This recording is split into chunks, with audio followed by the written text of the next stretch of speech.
Seto Kaiba. Genius, billionaire playboy, and colossal misanthropist. Few have impacted the game of Duel Monsters the way its earliest champion has. Though the master of the Blue Eyes White Dragon has remained largely absent from the series following the events of Yu-Gi-Oh! Duel Monsters, we know that his company had a hand in the events of Yu-Gi-Oh! 5Ds, with fans speculating that he may have even been the one to develop the art of synchro summoning. So today, let's take a look at an anime-inspired deck profile for Kaiba set during the events of 5Ds. This is a ground-style, non-turbo dueling deck profile, as it makes use of standard spells instead of speed spells. But if you'd like to see a turbo deck profile for Kaiba in the future, let me know and I'll put some thought into it. Now let's get set to get decked. And to absolutely no one's surprise, we'll kick things off with not one, not two, but 3 copies of the Blue Eyes White Dragon. Kaiba literally had to kill to get one of these guys, so there's no way he'd ever ditch them from his lineup. But no 5Ds era deck would be complete without its tuner monsters, and so Kaiba's going to be running all 5 of the Eyes of Blue monsters. Those being Maiden with Eyes of Blue, Master with Eyes of Blue, Priestess with Eyes of Blue, Protector with Eyes of Blue, and Sage with Eyes of Blue. All of these monsters help to get Blue Eyes cards into the hand or onto the field, with several of them also having useful effects for getting each other onto the field. The Maiden with Eyes of Blue would be of particular significance to Kaiba, as the woman depicted in its card art seems to resemble Kisara, the ancient Egyptian woman whose spirit formed the basis of the legendary Blue Eyes White Dragon. We've also got 2 more tuners, the White Stone of Ancients and the White Stone of Legend, both of which make it easier to get Blue Eyes White Dragon onto the field.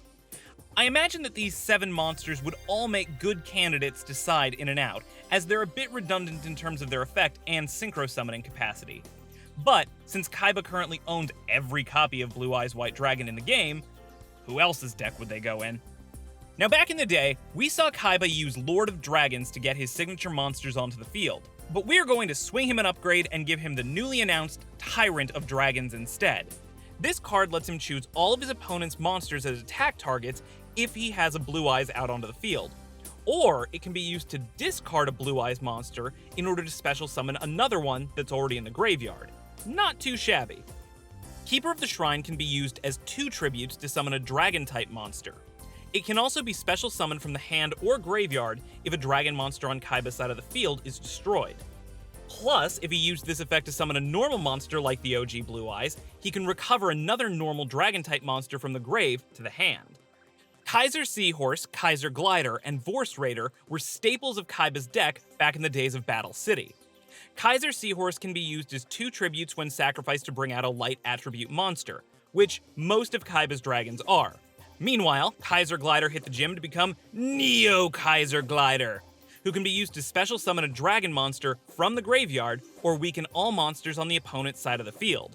And Vorse Raider must have been jealous of the Kaiser Club because it became Kaiser Vorse Raider, who gets stronger whenever it destroys enemy monsters and can be special summoned from the hand if its owner doesn't control any monsters while their opponent does. Starliege Seifert can be used to discard dragon monsters from the hand in order to pull another dragon with an equal or lower level from the deck to the hand. It can also be banished from the grave to add a level 8 light or dark dragon in the graveyard to the hand. And then we have Assault Wyvern, who can be tributed to special summon another dragon from the hand or graveyard if it destroys an enemy monster. Now, I don't normally like including multiple copies of the same monster in an anime deck because it reduces character variety, and this deck is already running 3 copies of the original Blue Eyes White Dragon. But Penton the Dark Clown's effect is only useful when you're running multiple copies in the deck, and it objectively makes him more useful than Kaiba's other clown monster, Sagi. So we'll say that he's maxing this unit out, both as a defensive creature and as fodder for his virus cards that we're going to be talking about later. And speaking of virus things, we're going to include a monster that I think makes us all cringe a little bit after the last year and a half. Pandemic Dragon, we love to hate you. This card allows its owner to sacrifice life points in order to weaken enemy monsters, and when it leaves the field, it siphons 1,000 attack points from all monsters that it leaves behind. The less said about this card, the better. And that does it for all the monsters in Kaiba's main deck. Moving on to spell cards, we'll say that he continued to flesh out his support for his Blue Eyes cards with things like Burst Stream of Destruction, which allows him to wipe out his opponent's monsters if he has Blue Eyes on the field. Apparition with Eyes of Blue basically gives Kaiba a free special summon if he has a copy of Blue Eyes in his hand when he plays it. It also allows him to trade out Blue Eyes White Dragon and other non-Blue Eyes monsters on the field each turn. Rage with Eyes of Blue takes this concept and puts it on steroids. This is a high-risk, high-reward card, as it requires the player to banish the entire hand and graveyard in order to special summon up to 3 copies of Blue Eyes White Dragon from the deck, which means it's really best used early on and makes for a really powerful opening combo if Kaiba happens to draw it on his first turn. But later on in a duel, it means cashing out any useful cards in the graveyard, and since so many spells in this deck take advantage of the graveyard, it could be more of a hindrance than a help later on, especially if he's already used any of his Blue Eyes White Dragon monsters. Nonetheless, I could see this card being one of those high-stakes draws that just completely reverses the tide of a losing duel in the anime. Heart of the cards, do your thing. Melody of Awakening Dragon allows him to discard 1 card in order to add 2 dragons with Blue Eyes White Dragon's attack and defense stats to his hand. So it's not specifically a Blue Eyes card, but it might as well be. Less specific to the Blue Eyes archetype, however, Silver's Cry is a quick play spell that allows the user to special summon 1 normal dragon-type monster from the graveyard. Return of the Dragon Lords gives Kaiba the ability to special summon a level 7 or level 8 dragon-type monster from the graveyard, and once this card is already in the graveyard, it can be banished in order to allow Kaiba to protect one of his dragons on the field from being destroyed. Trade-in allows the user to discard a level 8 monster in order to draw 2 cards, and Card of Consonance allows the user to discard a dragon-type monster in order to draw 2 cards, making both of these useful for adding extra options from the deck to the hand. Dragon's Fighting Spirit can be triggered whenever Kaiba special summons a dragon-type monster, allowing that dragon to attack once for every monster on the opponent's side of the field. Cost Down and Double Summon are both cards returning from the old days, and are all about cheating out monsters that require multiple tributes in order to summon, whether by changing the summoning conditions or conducting multiple summons in a single turn. And even though Kaiba theoretically made it into the Synchro era, there's just no way he'd give up the advantage that fusion summoning brings to his Blue Eyes deck. So, we'll be including good old Polymerization, and then Ultimate Fusion, which allows him to summon any fusion monster that lists Blue Eyes White Dragon or Ultimate Dragon as materials by shuffling them into the deck from the hand, field, or graveyard. And that does it for our spell cards. Moving right along to traps, we've got some more direct Blue Eyes support. The Ultimate Creature of Destruction protects a Blue Eyes monster from card effects or battle for 1 turn, and any monster it battles is automatically destroyed. He can also set this card from the graveyard by summoning another Blue Eyes White Dragon, but the trap is banished the second time it leaves the field. Similarly, True Light protects Blue Eyes White Dragon from card effects, and, each turn, Kaiba can summon one of his Ace Dragons from the hand or graveyard, or set a card that lists Blue Eyes White Dragon straight from the deck. After that, he's got a couple of generic dragon traps like Dragon's Rebirth and Tyrant Wing. The first card allows Kaiba to trade out 1 dragon for another, banishing 1 unit from the field in order to special summon a different one from the hand or graveyard, while the second card gives a dragon-type monster a small attack boost, while also allowing it to attack twice during a single battle phase. And of course, we can say hello to Kaiba's old Crush Card Virus.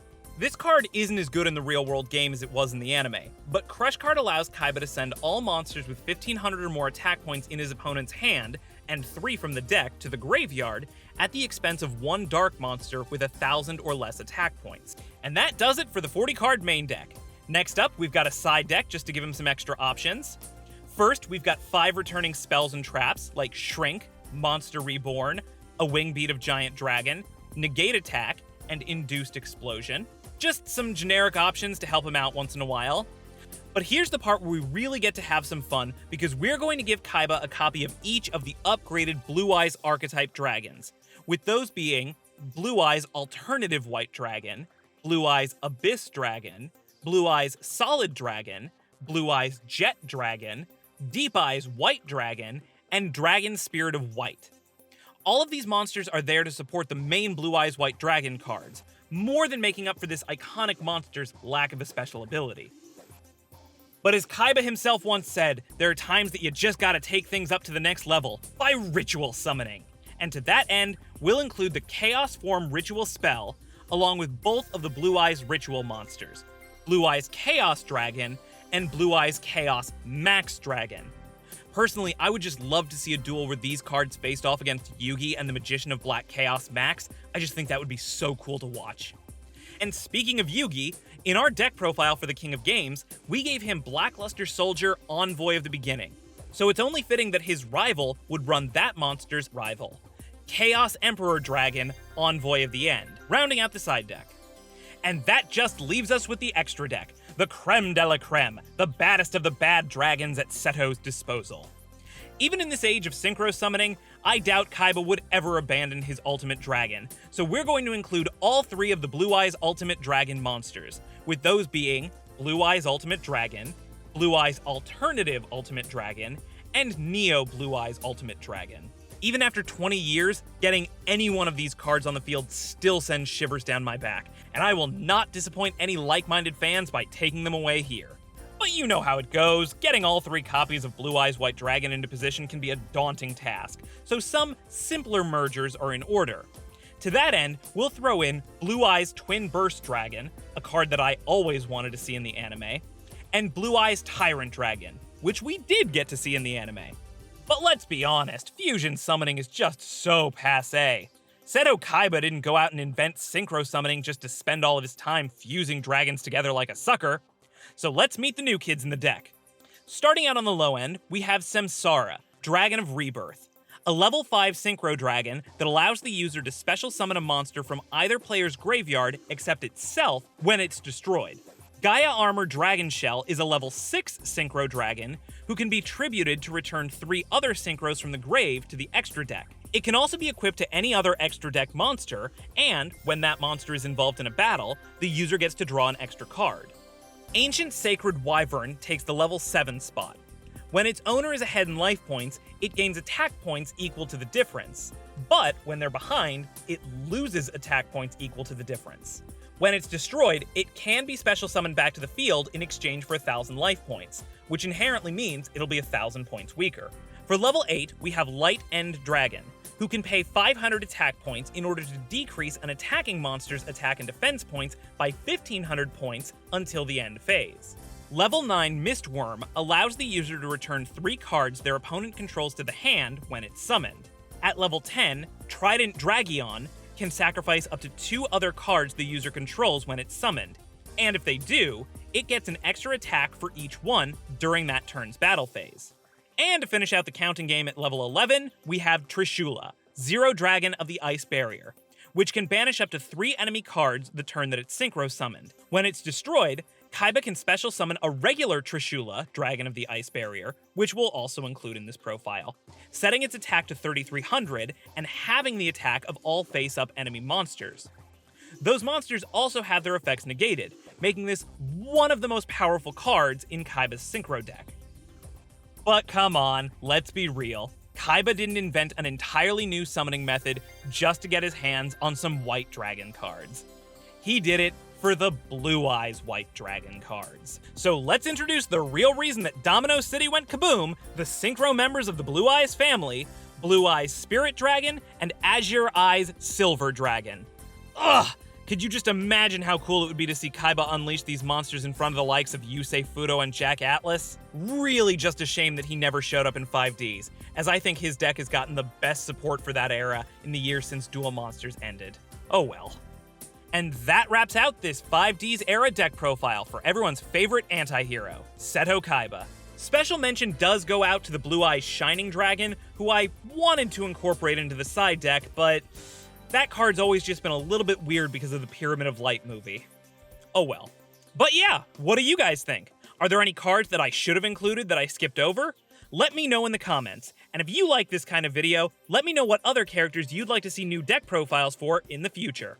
Hit the subscribe button if you haven't already so you always get to see new videos as soon as they come out, and feel free to hit me up on Twitter or on Reddit.